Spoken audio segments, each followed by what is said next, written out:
जय शिवराय. मी पांडुरंग कदम.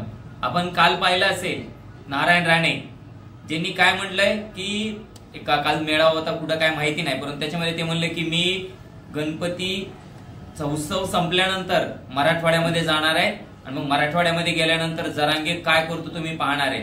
तर नारायण राणे तुला सांगू इच्छितो, तू दादा बाजूला ठेव. तू फक्त मराठवाड्यामध्ये पोलीस संरक्षण न घेता ये. आम्ही मराठेत, आम्ही दाखवून देऊ तुला काय आहे. तर तू ज्या गप्पा करतो ना तिकडे बसून गप्पा करतो तू. आम्ही तर अंतकरणात वाट पाहतोय की तू मराठवाड्यामध्ये ये. मराठे पाय बघ तुझं कसं स्वागत करतात. लक्षात येते का तुला? तू म्हणजे दादांना समजायला काय, तुला मराठा संघर्ष मान्य श्री मनोज जरांगे पाटील या मराठ्यांचं हृदय आहे आणि तुला तुझ्याच्याने हजार माणसं सुद्धा जमा होतात का नाही काय माहिती नाही. दादांनीच एखाद्या व्यक्तीला भेटायला गेले तर हजारो लोक या ठिकाणी इथं आलेले असतात, परंतु तू मराठवाड्यामध्ये गणपती उत्सव संपल्यानंतर या ठिकाणी मराठवाड्यामध्ये येणार आहेस ना, तर मराठी या ठिकाणी तुझं अंतकरणात या ठिकाणी स्वागत करतायत. फक्त जरासा पोलीस फोर्स बाजूला ठेव आणि मग मराठवाड्यामध्ये एंट्री कर. मराठी निश्चितच तुझ्या या ठिकाणी हार पुष्प घालून या ठिकाणी स्वागत करतील. तू सुपारी घेतलेली आहेस. मराठा संघर्ष योद्धा मान्य श्री मनोज जरांगे पाटील यांना बदनाम करण्याची सुपारी तू आणि आणखी 4-5 जण आहेत त्यांनी या ठिकाणी ती सुपारी घेतलेली आहे, परंतु मराठ्यांना काहीही फरक पडत नाही. या पाठीमागे सुद्धा, आता सुद्धा आणि यापुढे सुद्धा मराठा समाज, मराठा संघर्ष योद्धा मान्य श्री मनोज जरांगे पाटील यांच्या पाठीमागे खंबीरपणे उभा आहे. त्यामुळे तू मराठवाड्यात ये, नाहीतर खानदेश मध्ये जा, नाहीतर तिकडे नरेंद्र मोदींनी सांगितल्यानंतर गुजरात मध्ये जाऊन या ठिकाणी प्रचार दौरा कर. मराठ्यांना काहीही फरक पडत नाही. परंतु तू म्हणलास ना या ठिकाणी जरांगे काय करतो ते मी बघून घेणार आहे, तर तू मराठवाड्यात ये. मराठी या ठिकाणी तुझी वाट पाहताय आणि तुझं स्वागत या ठिकाणी जंगी मोठा आरगिर घालून या ठिकाणी तो स्वागत करतो. फक्त तुला याच्यासोबत येणार बी नाही कोणी.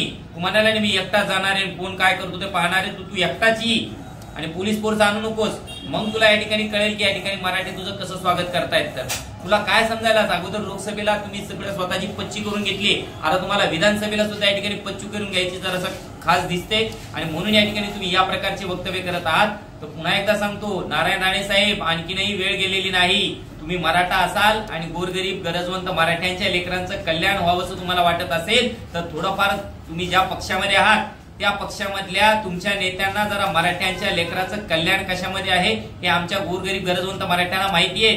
त्याच्या बाबतीमध्ये जरा बोलण्याचा प्रयत्न करा. पक्षाची चाटुगिरी जरा बंद करा.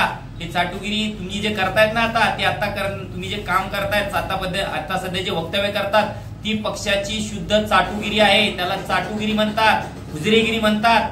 म्हणजे आपल्याला मंत्री केलंय किंवा आपल्याला आमदार केलंय किंवा आपल्याला खासदार केलंय म्हणून पक्षाला काहीतरी देणं लागतंय, पक्षासाठी आपण काहीतरी काम करतोय हे दाखवण्याचं काम या ठिकाणी तुम्ही करत आहात. परंतु असं करत असताना आपल्या जातीचा मात्र याच्यामध्ये अपमान होतोय, आपल्या जातीचा मात्र याच्यामध्ये लॉस होत आहे हे या ठिकाणी तुम्ही विसरू नका. तुम्ही मराठा समाजाचे आहात म्हणून या ठिकाणी तुम्हाला थोडंसं सॉफ्ट भाषेमध्ये बोलण्याचा या ठिकाणी प्रयत्न करत आहोत. परंतु तुम्ही जरी मंत्री असाल तर आम्हाला त्याच्याशी काही देणं घेणं नाही. परंतु आमचे मराठा संघर्ष योद्धा माननीय श्री मनोज जरांगे पाटील यांच्या बाबतीमध्ये बोलत असताना थोडंसं जरा जपून बोलत जा.